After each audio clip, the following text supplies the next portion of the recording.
Hi there, Shanti here from Embodiment Unlimited. Welcome back to day 3 of our talk series on trauma's everyday impact.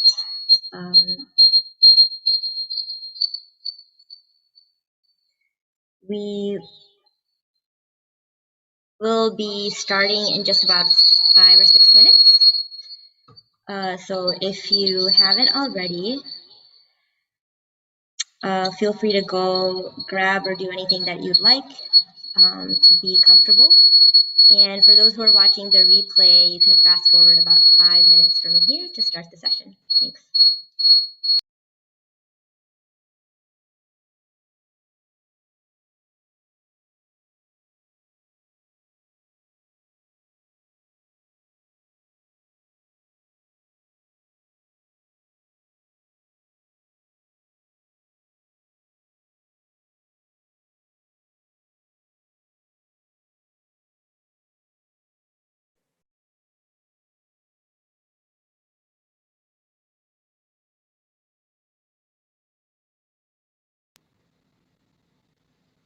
Hi, welcome everyone.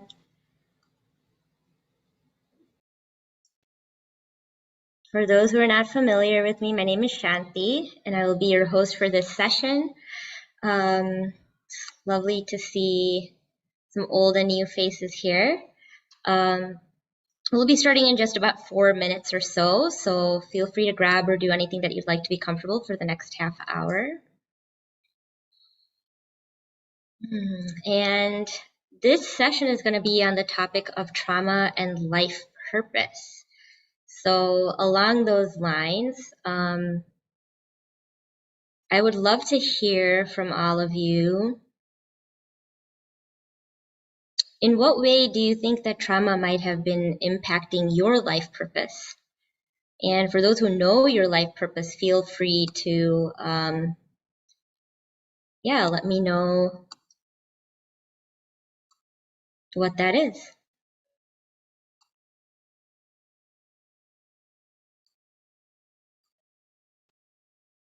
And we'll get the recording started in just a few minutes.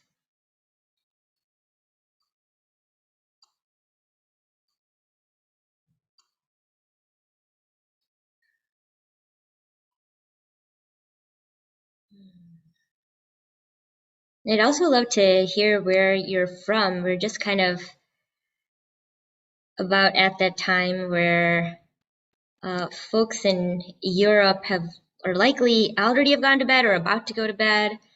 And folks in the Western Hemisphere are sort of just winding up their day. So where are you at right now? What's up for you? How are you feeling? I'd love to hear.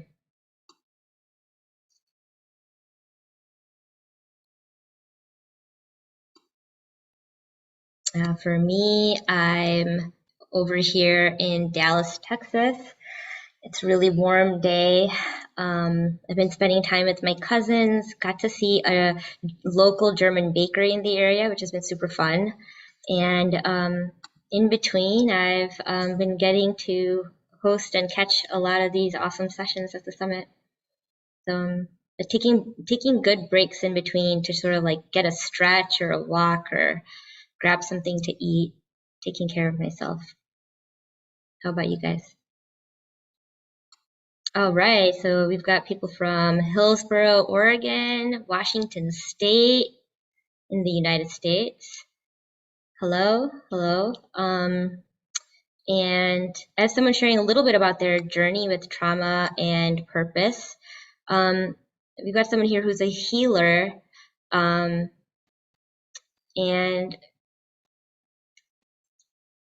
has pushed beyond recovery to expansion. So I'm hearing like some post-traumatic growth here to help others find their way. Yeah, that's like a really lovely kind of reframe on trauma, you know, to be able to kind of take the lessons from your own journey and be able to use it to enrich the lives of others. Really love that. You got someone here who's taken a nap in the middle. Yep, I like that. That's another good go-to for me too. Sleep is so important, and most of us don't get enough of it. Got someone here from Bay Area in California. I've got another story for you. We've got someone whose trauma has prevented them from believing in themselves and getting a small business started.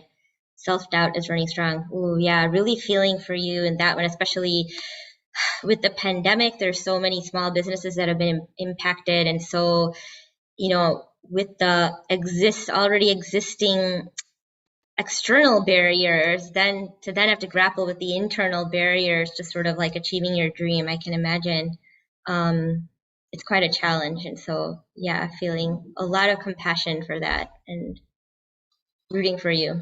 Let's see, we've got Vancouver Island, Boston. So a lot of feet touching a lot of different land on our Mother Earth.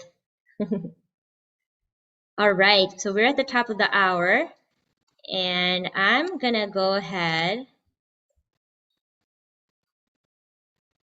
and get the recording started in just a couple of minutes. We just got a last flutter wave of folks coming in. Welcome, everyone. It's really great to see all of you. Oh, and we've got another share here. Layers of trauma, severe health issues, very isolating, unable to work, very little contact with others. Yeah, the person who shared there, I hope you had a chance to catch. There was a session, I think it was earlier today, on how trauma can be linked to physical health concerns. And yeah, hopefully the replay is available for you to catch. But I think, yeah, it's very common. And I'm so sorry for everything that you experienced with the isolation and all of that. And hopefully this can be a community that you can come to for that. I'm actually gotten involved in this with Embodiment Unlimited through the circles that they've been hosting since the pandemic started. And it's been a really great place that has helped me with my own isolation. So something to check out if you haven't already. All right, so with that, I'm gonna go ahead and start the recording, and we'll start the session, okay?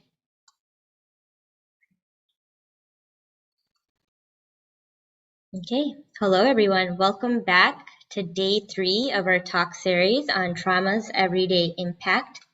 This session's presenter is Mark Walsh, and he will be speaking about trauma and purpose. My name is Shanti, and I'm here to serve up some hospitality and tech. So if you have any support needs with using Zoom, don't hesitate to reach out to me via private message.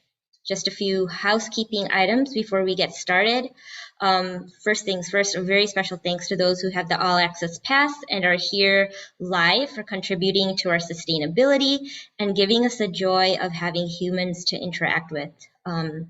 The first 10 minutes or so before we get each session started, where I get to sort of interact with all of you, has been my favorite part of this talk series. Definitely please turn your cameras on if possible, no matter what you're doing, as it provides useful feedback back to us. If you're watching a replay, you can purchase an all-access pass to get into the live Zoom room and see unlimited sessions. We also have Q&As at 12 p.m. and 6 p.m. UK time. For those in the Western Hemisphere, that's 7 a.m. and 1 p.m. Eastern Standard Time. And so this is available for those who have the All Access Pass, and it's done by Roger Mills, a therapist who specializes in PTSD. And Patricia Aguirre, our Embodiment Unlimited therapist. So please share information on this week's summit with anyone who wants to uncover the subtle ways in which trauma shows up in their lives. After the live sessions are finished, replays will be sent out. So please share the link I have going to paste here in the chat for you with anyone who you think might benefit, because we are slowly getting through the week, and there's still time for them to catch a lot of stuff, but don't want them to miss out. And then for those who have experienced benefits from this week's summit and are interested to learn more about the topics we have covered, we offer courses that may fit your needs. And there's packages that are available, whether you're an ordinary person who's hoping to apply this to your own daily life, or a coach, facilitator, therapist, hoping to apply this to the work that you do with clients. So we can go do a deeper dive into some of the topics that we've explored. Embodiment Unlimited has intentionally made these resources cheaper than their market value because we want to make this affordable and accessible for as wide an audience as feasible. I'll give you a little tour of the websites when we wrap this session, but if you are curious now, you can check out the link that I'm putting into the chat for details. And finally, most importantly, this is a really great time to do a self-safety check-in. So the first question to ask yourself is, are you resourced right now?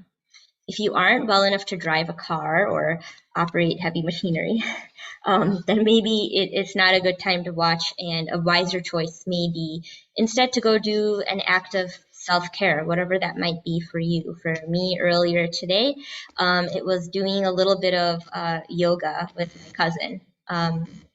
And whatever would be kind to yourself right now is what you should be doing. Another question to ask yourself is, are you better served by one-to-one therapy? So this is an offering that is education and not therapy. It's not designed for people who are currently going through the worst of their trauma.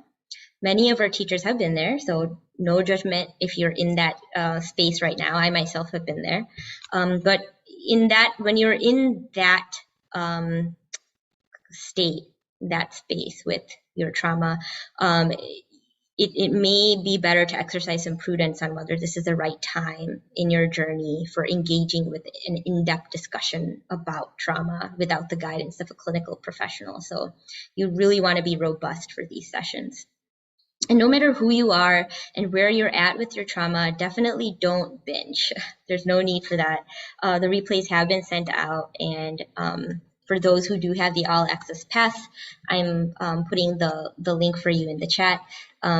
This honor code, we ask that you just keep this for yourselves, those who have purchased it, and not share with others who haven't.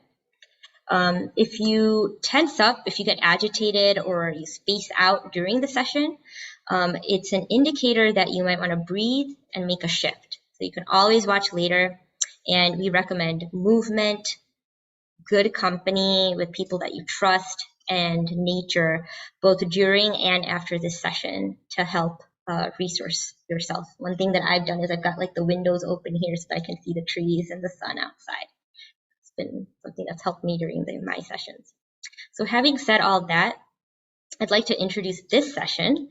We will be listening to a pre-recorded talk by Mark Walsh, Mr. Embodiment himself, and the godfather of the Embodiment Unlimited Mafia, as I like to call it. And he'll be speaking about how you can heal subtle trauma to find your life purpose. So Mark has worked in 5 war zones with street kids, the Russian LGBTQ plus community, with police, with aid workers, and 3 militaries, and has been sober for 14 years. So he's been in quite a few battle zones of different kinds, both literal and metaphorical. And he was traumatized, but he now does pretty okay. So now, because this is a watch party, and I don't want to obstruct your view with with the cursor and all that, I'm going to be logged onto a second device, which you can see as Shanti 2 in the participants tab, in order to track the streaming quality and to monitor the chat.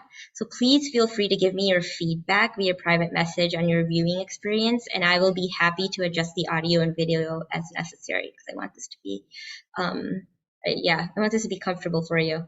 So and bring a lot of ease. So enough of me for now. It's watch party time. Sit back, relax, and watch the show.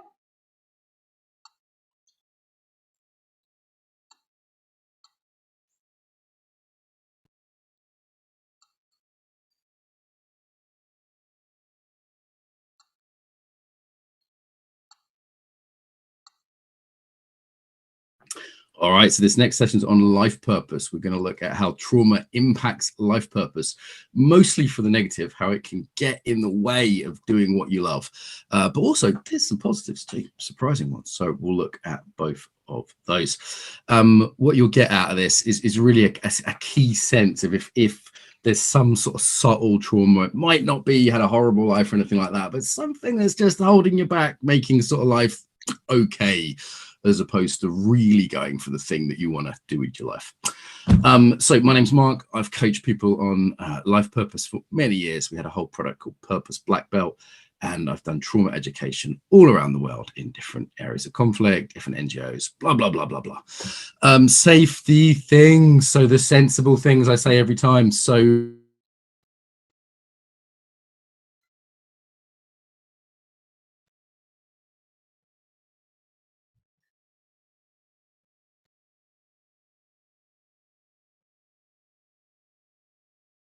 therapy. Equally, if you've watched like 10 of these this week, Purpose Black Belt, and I've done trauma education all around the world in different areas of conflict, different NGOs, blah, blah, blah, blah, blah. Safety things. So the sensible things I say every time. So if you're like super deep in trauma, it's messing up your life right now, it's really full on, you might not want to watch this, because naturally we start thinking about traumatic things. Well, you know, it's not therapy, and you might be better off in one-to-one therapy. Equally, if you've watched like 10 of these this week, easy. It's not for binging. Okay, I know they're short and you could do that, but much better to spread it out. And as you're watching it, if you notice that you're not breathing, not moving, if you find yourself spacing out, getting overwhelmed, just press stop. Okay, go for a walk, do something nice, talk to a friend. I have a bit of an audience today to teach to. So hello, people all around the world. It's nice to see you. And yeah, why have you come to this session while I'm finishing? If you could put that in the chat, because we've been sort of invited a few past customers, even though it's a recording, because it's much nicer teaching real humans than just sort of shouting at the internet. What else? Please recommend this stuff to a friend if you get a lot from it, and don't be offended. If you like to be offended, you're in the wrong place. There's going to be jokes and humor, and actually, despite the heavy topic, it might actually be fun. All right. So if you are in our little audience today, please say like, why did you think, oh, I'll come to a session on trauma and life purpose? All right. While they're doing that, I'll tell a little bit about my story. So where to begin? For me, having a fairly traumatic upbringing made me fairly intolerant of doing things that weren't what I love. Why? Well, one is I had a sort of forced death meditation. I actually do death meditation, like from the Buddhist tradition, with my students, and we'll sit in a graveyard, or we'll contemplate death. And what it does, it sounds very morbid, but what it does is it actually brings one closer to what one cares about. Yeah. Obviously you shouldn't do this if you're having recent bereavement or things like that. However, if we're robust enough, a death meditation can be extremely focusing. Yeah, and you hear about this, right? You hear about the person that has cancer or a car crash, and afterwards they're like, what am I doing with my life? Well, I had that at a young age. I had it through the suicide of people close to me. And I thought, why, if I'm going to live, life's obviously pretty rough if people I love have killed themselves. But if I'm going to live, what's the point? What's the reason for this? I then had it, when I got kind of traumatized, and part of that for me was depression. These things can be related. I also equally went, I need a reason to be. Yeah, not just a job. I need a reason for being. In my own journey, sort of took me to study psychology at university. And when I was there, I realized that psychology wasn't really it. It didn't make me alive. And actually the hyperarousal of trauma. So when people are traumatized, they're often left in this hyperarousal state, which is like a slight, I've just run to get here actually. So I might look like I'm a little bit like it today, a bit manic, but it's just because I was struggling to get here on time. I know Danielle will be angry with me. So anyway, people can have that instead of just occasionally when they're late, they can have it all the time. And I definitely had that. And what that meant was I wanted something exciting because I was used to that level of stimulation. And if something wasn't really making me feel alive, I wasn't interested in it. And they could call that ADHD, you could call that other things. But for me, it was just a really clear sense of like, I don't want to do things that are boring. And I don't want to waste my life because life is short. So this was actually a positive. And I remember going to the careers fair at university, which is like the end of university. You go to, all the stalls are laid out from all the different companies, and they're like, come work for Globocore, come work for Coca-Cola, come work for whoever.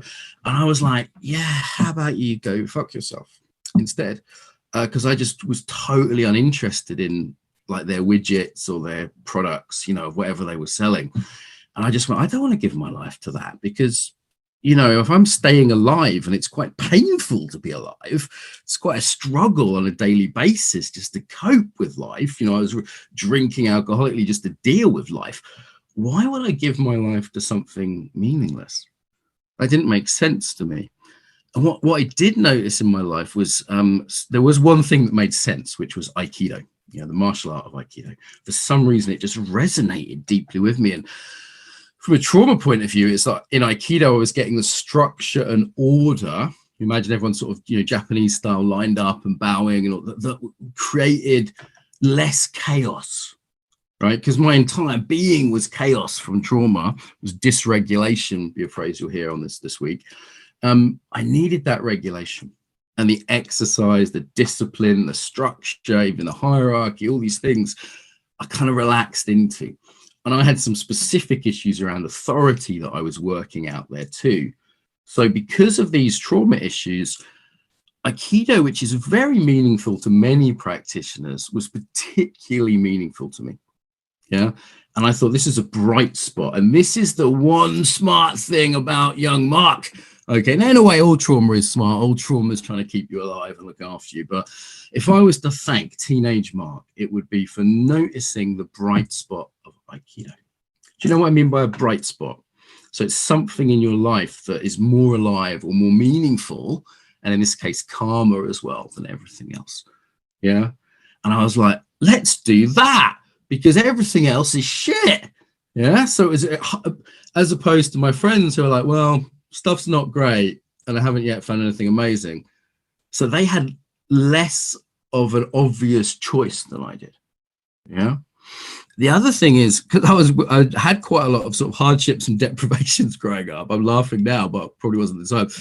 To follow my passion was quite easy, because I didn't have to give much up. Like, people said, oh, you're going to have to sleep on a couch and not eat great food and have kind of a difficult life, and you're not going to have much money. I was like, yeah, fine. Okay, I've never had much money. I've never been comfortable. You know, the idea of sort of being physically uncomfortable when you're constantly emotionally uncomfortable is like, actually, it's kind of a relief. This is, by the way, it's why people get kinky sometimes when they're traumatized too, because it's better to feel the discomfort of being spanked than the emotional discomfort of heartbreak. Does that make sense? Not always the case, but, or they do really hard yoga because it gives them that physical sensation that they're used to the intensity.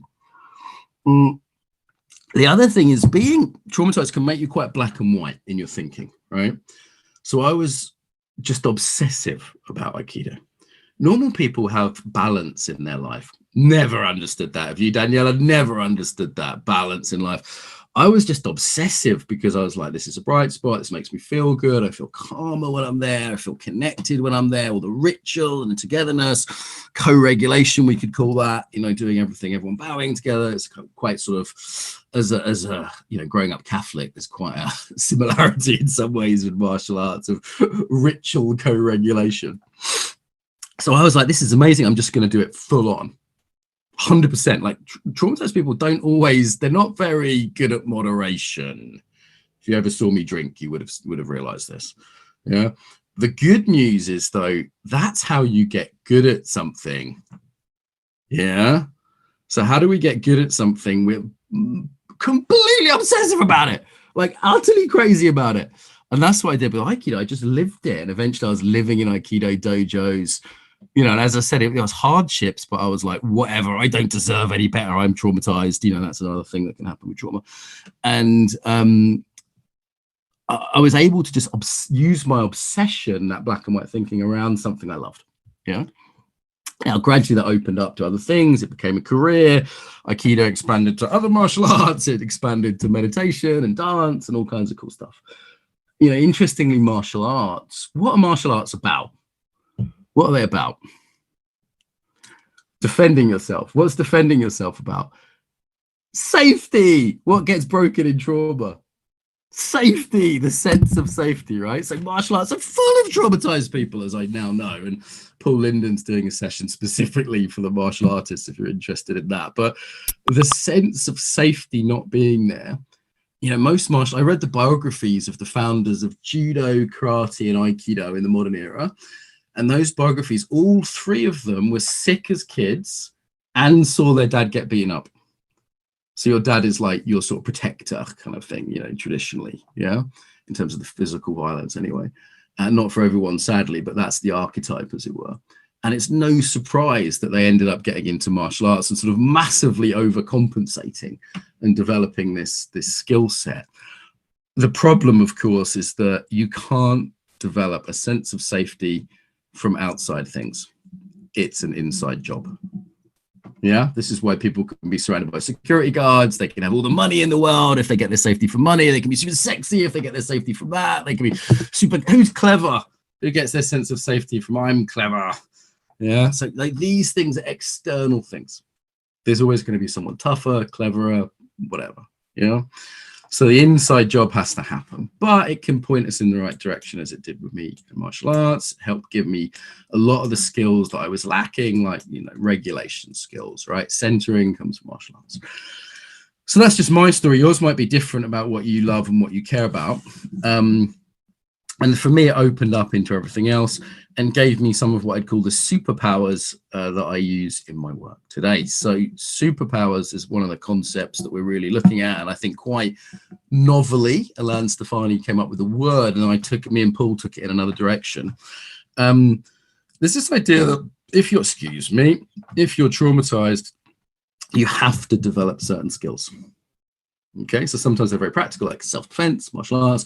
Other times it's you have to develop, embodiment. There's one. I was very cut off from my body from trauma, but because of that, things like Aikido and yoga and meditation felt really good. Okay, by the way, it's in that order: Aikido, yoga, meditation. Anyone know why?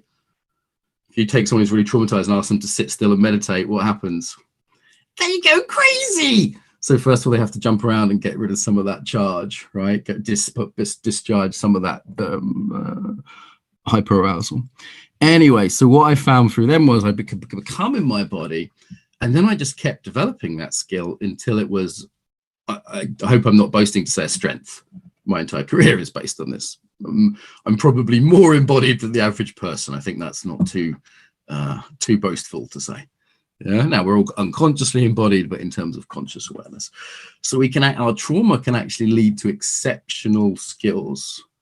Yeah, like Daniela, doesn't mind me talking about this. She's okayed it. Daniela, give me a thumbs up to talk about, the typical example.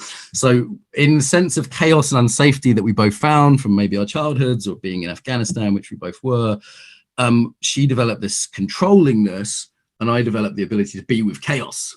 Now, we're complementary in terms of business skills in that sense. Daniela is an amazing organizer. No, you can't give her a job. She's mine. Okay, so no. So she's amazing at the thing that was a compensation for the inner chaos of trauma. That became part of her life purpose. Same for me. I'm massively good at taking risks. Yeah, so part of my life purpose is to do things that other people wouldn't fucking dream of. All right, what's that? You borrowed £2 million to $2 million to do the embodiment conference. No big deal. When we broke even, several of my staff started crying. I'm like, why are you crying? You didn't borrow the money. Why are you relieved? And they're like, I don't know, I'm stressed. I was like, yeah. The fact that Daniela always used to joke, Mark's job is to be able to sleep at night. Yeah, during the embodiment conference, people would say, what's Mark's job if you do all the hard work? Because she does all the organizing and everything else. She'd say it's his job to be able to sleep at night. So why could I sleep at night? Because one of my trauma patterns was going towards risk. Yeah. So one of my trauma patterns, I actually noticed this as a child. I was on a camping trip and a tent exploded because someone had left the gas canister unattended, and they were trying to cook food in the tent. No one was in the tent, don't worry, but the entire tent exploded. Everyone ran away from the tent that was exploding because they're normal, except for me. I ran towards it. That was, even as a 10-year-old, I was like, that's weird. Why did I run towards an explosion? Now, that's obviously an unhealthy thing to be going towards danger. However, what that's left me with, now I've sort of healed and cleaned that up to a good degree, is the ability to be with risk. Yeah. So just literally half an hour ago, I was talking to someone about a fairly big risk we're making. And it's a sensible risk this time. That's the difference, right? I don't just snowboard off the edge of cliffs in whiteouts like I used to. These times I talk to my accountant and say, is this a good idea? Yeah, and I checked it with a couple of people and they say, yeah, it looks like fairly sensible. Or with the embodiment conference, I checked with Alex Howard, who did a big event that was similar, and said, what do you think? And he said, I think you'll probably be okay. And I was like, probably good enough for me. So we went for it. Yeah. So one's superpowers. So for me, it's risk taking. Yeah. Being able to be seen would be another one. You know, like my dad was the village alcoholic. So you know what I did as a child? You know how shameful it is to be the child of the village alcoholic. It's very difficult. So at a certain point, I just went, you know what? Fuck it. Who cares what other people think? Is that useful for me today, given the nature of the internet? Yes, it's massively useful. So our life purpose can become part of the skills we develop and have to develop because of trauma, right? That can become a life purpose, but it's dangerous. Why is it dangerous? By the way, if you haven't got your camera on and you're a part of the recording, I'd love to see you with your camera on, because it just means I can get a sense of what's landing and what isn't. The reason it's dangerous is we have unhealthy patterns as well, right? Like the controllingness is got a good side, being organized, but it's got a bad side, being neurotic. You know, the risk taking got a good side and a bad side. So we still need to heal to fulfill our life purpose properly. The beautiful thing is that when you heal, and it is possible if you're new to trauma work, it goes from yeah, you won't be recorded if your camera's on. It's just me being recorded. It's for me, the cameras. It goes from a have to a can. So someone was saying, like, what's the essence of trauma? And there's various answers to that. But one is compulsive behavior. Things that you have to do, like I have to be nice, I have to be nasty, I have to be clever, I have to be stupid, I have to be funny, I have to be serious. So you can go in different directions. But that have to is limiting to one's freedom, right? So your superpowers after trauma healing, or it's not really an after, but as you heal, become a choice. So Daniela can be organized, but she can also be fun. She can also let things go, right? And do improv and have a good time. Yeah, I can take risks, but I can also not take risks. Yeah, does this make sense? So there's the beauty. So that's all kind of like the good news of trauma, right? The way trauma can really help us once we've healed, particularly. What's the bad news? How does trauma get in the way of life purpose? Someone said here, you know, they feel that trauma's in the way of their life purpose. How does it get in the way? So even if you haven't had an awful life, if you've had a relatively normal life, you may have had these overwhelming experience. That's all trauma means when trauma is used as the root experience. It's used in different ways. It's used as the root experience and the reaction. When it's used as the root experience, it just means something overwhelming. So we get in this fight or flight, sometimes freeze, and you can look at more on the neuroscience of that, people like Stephen Porges. And the problem is, if we get stuck there, how easy is it to follow your life purpose if you're always a little bit afraid?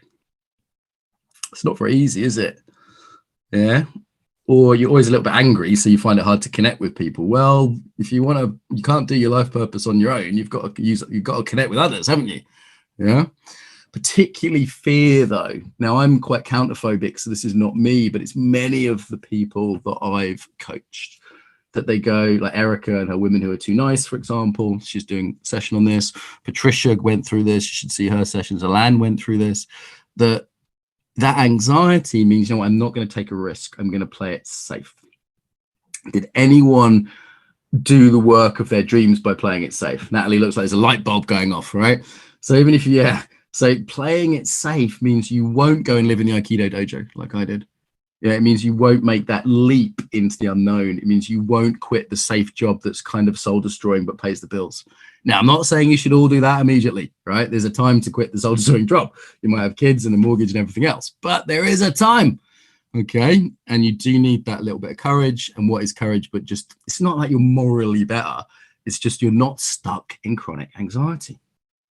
Yeah, you're not stuck in that chronic anxiety of fear of I can't pursue it. And the other one is self-esteem stuff. Like trauma shatters self-esteem, or can.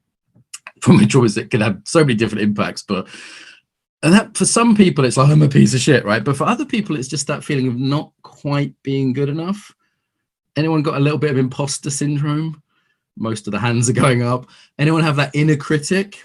I don't have that, by the way. I have an inner cheerleader.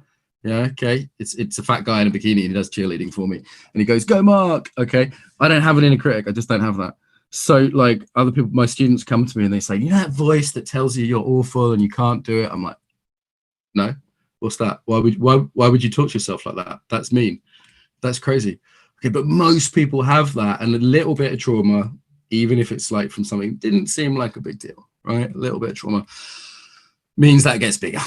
Means it goes from the normal sort of super ego that the rest of you normal humans have to something which is crippling or holds you back or stops you going for that TED talk.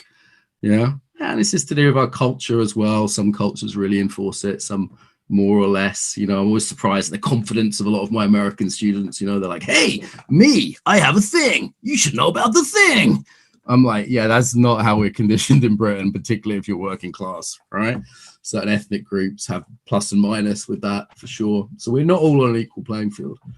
I think women have it more than men. Would that be fair to say, Daniela? A bit more of that, like, who do you think you are? Know your place kind of thing. Maybe not in Sweden, but someone's in Dubai is nodding. Yeah, so different parts of the world. Yeah, we can't generalize. Okay, so things that hold you back, a certain amount of fear, certain amount of self-esteem issues, boundary issues. Boundary issues will fuck you over. So I do swear a lot. Again, if you're offended, you know, go to Ireland, go over it, it'll be fine. You'll be fine. You're a grown-up. No one's been traumatized, I think, by just a swear word. So the idea of where we boundary issues, yes, why? If I say yes to everything, what am I going to do? Whose agenda am I going to follow if I can't say no? Everyone else's, right? So the key thing is to be able to follow your own agenda, and that means you need a really good boundaries, really good no. Yeah. Also, like vulnerability issues, being able to ask for help. No one achieves their life purpose on their own. One of the main things I'm good at is asking people for stuff. As Daniela knows full well. Hey, Daniela, can you do this thing? It's not a big deal. Yeah, it's going to be like 100,000 people there. Don't worry about it. It's not a big deal. So being able to ask for stuff, where does that come from? Emotionally, it comes from a certain security. Right? You see this with kids. I was just around all my friends' kids for the weekend, my old friends. We had a birthday weekend party. And you saw the kids that could ask for what they wanted and the kids that couldn't. Yeah, the kids that say, can I have some juice? And the ones that would just sit there hoping someone would offer them juice. Yeah, life will not offer you juice.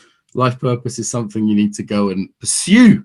Okay, does that work as an analogy? It's a new one.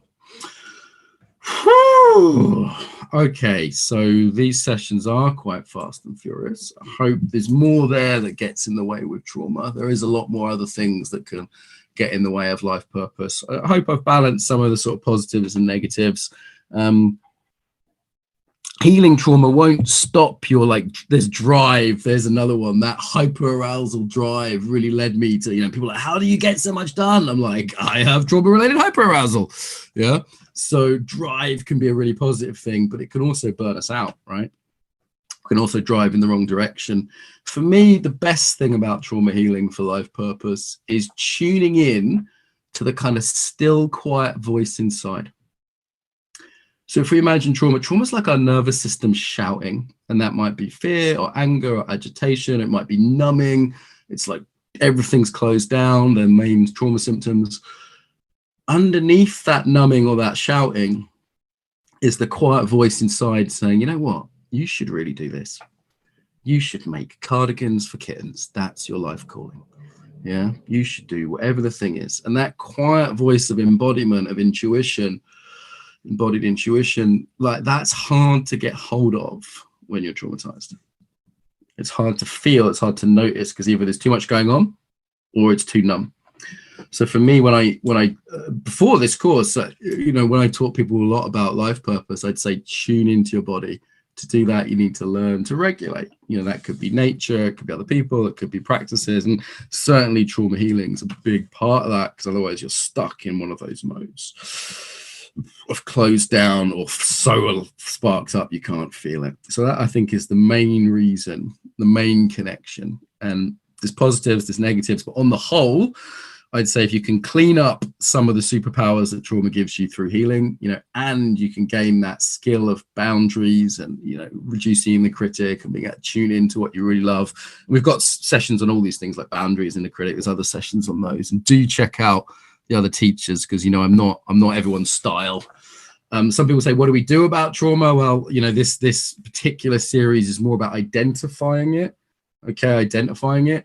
In terms of what do you do about it? Well, there's lots of good modalities. I did a one-to-one with Alan Stefani yesterday. She has a shaking methodology. We really recommend that.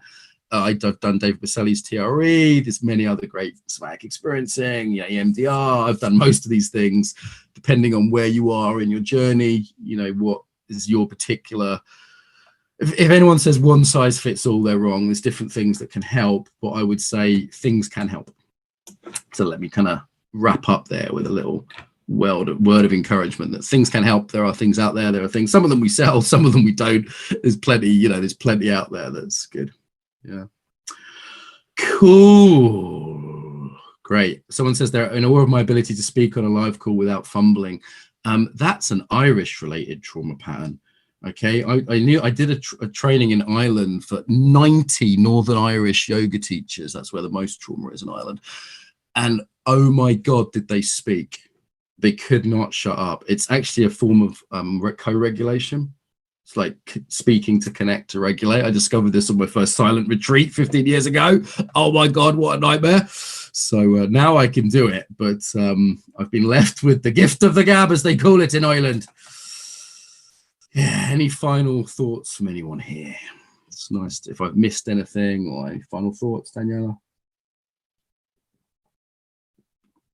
And it was a pretty good session.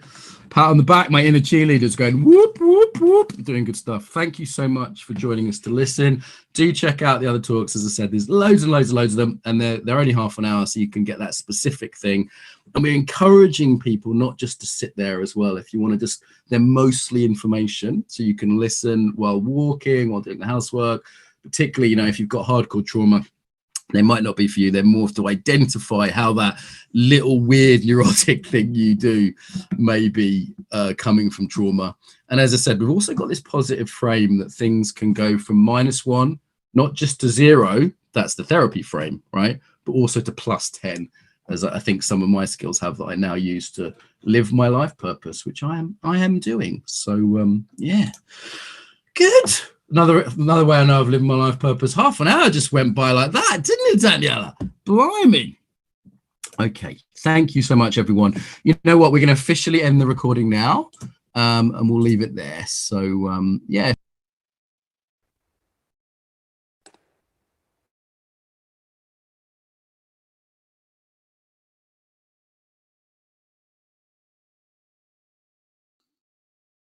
All right. So that was it. Yeah, a lot that Mark talked about in that session. I would love to hear if there's any insights that sort of came up for you as you were watching. Something that really stuck with me was this piece about embodied intuition, and how whether I'm going through hypoarousal or hyperarousal, that I kind of lose that ability to check, like have an inner compass in a way, or an inner gauge of what feels good for me. So that was big when it comes to life purpose. And yeah, I'm seeing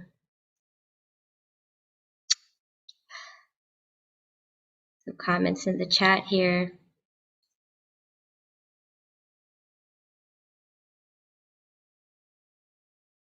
Yeah, I'd love to hear kind of, whether there's been any sort of reframe for you in terms of your life purpose from this, and what's come up for you. In the meantime, I'm going to put the links into the chat again. I think Mark did a really good job actually of talking about the things that we generally do at the end of each session in terms of, you know, taking care of yourself and all of that. But I will give you a little tour of kind of all the websites. I'm seeing like an awesome question here in the chat about trauma and the ability to focus, and if anybody else has been impacted by it. I know for me that's definitely been the case. I know there's a lot of research and data out there on how trauma can impact your memory and your attention and concentration. So it's a really good question.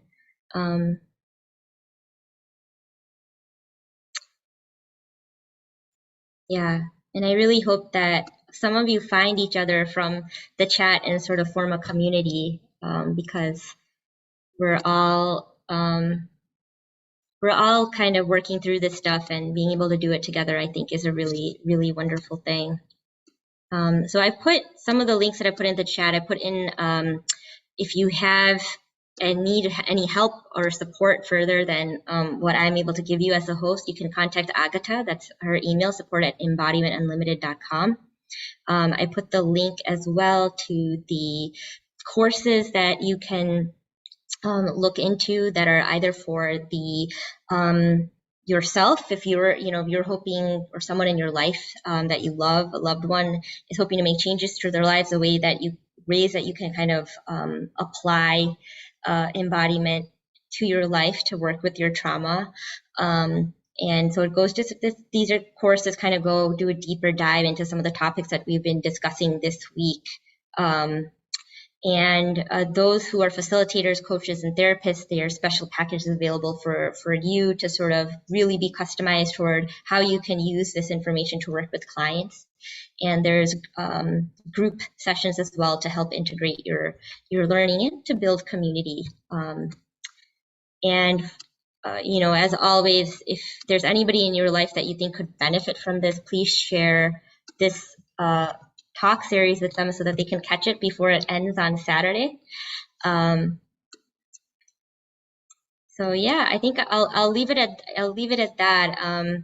If there's anyone, raise your hand if you'd like a tour of the website. I think a lot of the people that I'm seeing here on screen are folks who have been with us for the last few days, and so you've already seen me do this a few times. But if there's someone who's really, really wants it, I'm happy to do it.